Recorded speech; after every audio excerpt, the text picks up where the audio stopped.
Saudara-saudara yang dikasihi Tuhan, mengapa Allah bertanya apa yang kita punya sebelum Ia menolong kita? Atau Allah memulai tanda ajaib setelah kita memberikan apa yang ada pada kita kepadanya? Ini adalah pertanyaan sederhana ketika kita membaca bagian-bagian Alkitab di mana Allah berkarya menolong umat yang dikasihinya.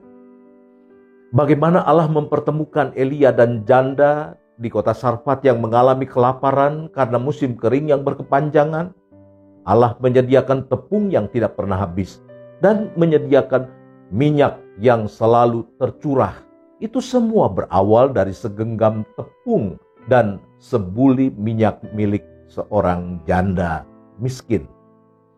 Perempuan itu menjawab, "Demi Tuhan, Allahmu yang hidup, sesungguhnya tidak ada roti padaku sedikit pun, kecuali segenggam tepung dalam tempayan dan sedikit minyak dalam buli-buli.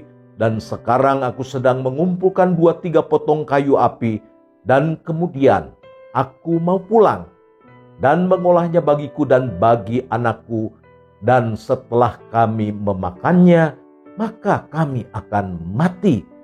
1 Raja-Raja 17 ayat 12. Juga ini pertanyaan yang sederhana ketika kita membaca kisah Elisa yang membuat mujizat menolong janda seorang nabi yang terlilit hutang.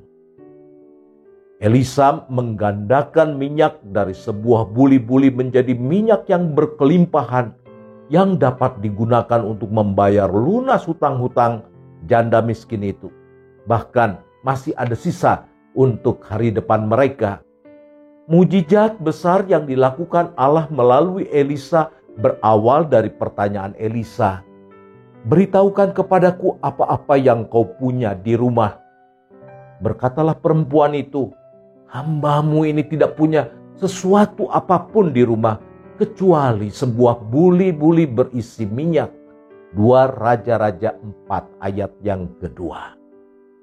Atau ketika kita membaca kisah Yesus membuat mujizat memberi makan 5.000 orang laki-laki. Kalau 5.000 orang laki-laki itu membawa pasangan, itu berarti ada 10.000 orang di sana. Kalau 5.000 pasang suami istri itu membawa satu anak saja, paling tidak di sana ada 15.000 orang. Makanan yang mengenyangkan banyak orang itu berasal dari 5 roti dan 2 ekor ikan milik seorang anak. Di sini ada seorang anak yang mempunyai 5 roti jelai dan 2 ikan. Tetapi apakah artinya untuk orang sebanyak ini? Yohanes 6 ayat 9. Lalu Yesus mengambil roti itu, mengucap syukur dan membagi-bagikannya kepada mereka yang duduk di situ. Demikian juga dibuatnya dengan ikan-ikan itu sebanyak yang mereka kehendaki. Yohanes 6 ayat yang ke-11. Bukankah Allah dapat menurunkan roti dari surga untuk mengenyangkan orang-orang yang mengikutnya? Atau Tuhan bisa mengisi pundi-pundi janda yang sudah lama tidak terisi agar ia dapat membayar hutang-hutangnya atau membeli tepung dan minyak?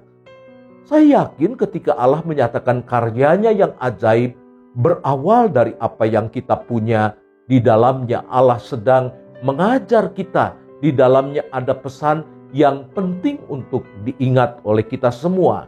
Pertama-tama, Allah mengajak kita untuk menghargai apa yang kita punya dan mengucap syukur kepada Tuhan atas apa yang kita miliki itu, sekecil apapun.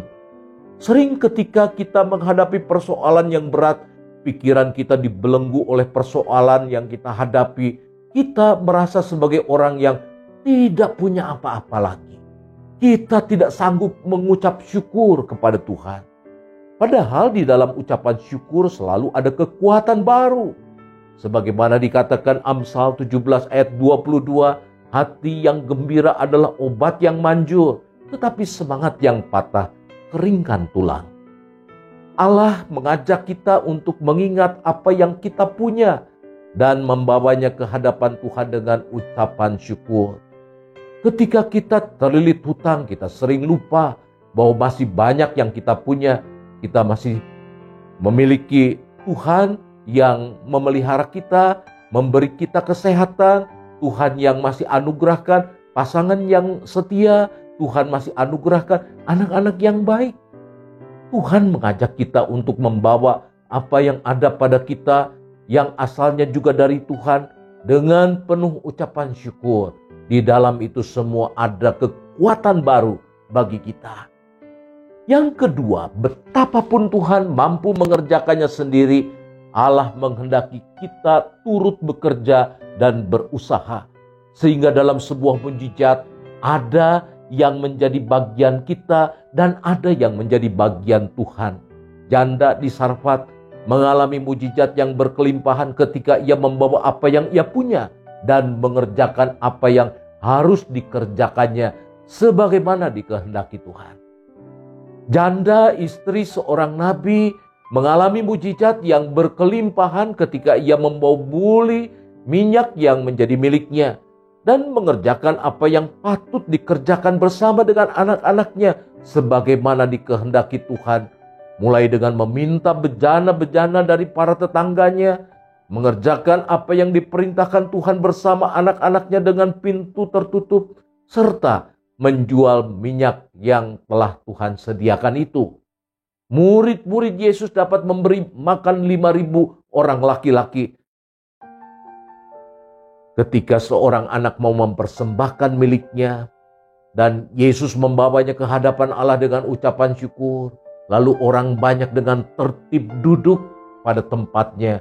Murid-murid membagikan potongan roti dan ikan yang berkelimpahan. Saya tidak tahu persoalan apa yang saudara-saudara hadapi hari ini. Datanglah kepada Tuhan dan mengucap syukurlah dengan apa yang Anda miliki hari ini. Sebab melalui itu semua, Tuhan akan menyalurkan berkat-berkat-Nya bagi kita. Dengarlah apa yang menjadi kehendak-Nya, lakukanlah dengan iman percaya yang teguh, maka Tuhan akan menyediakannya bagi kita.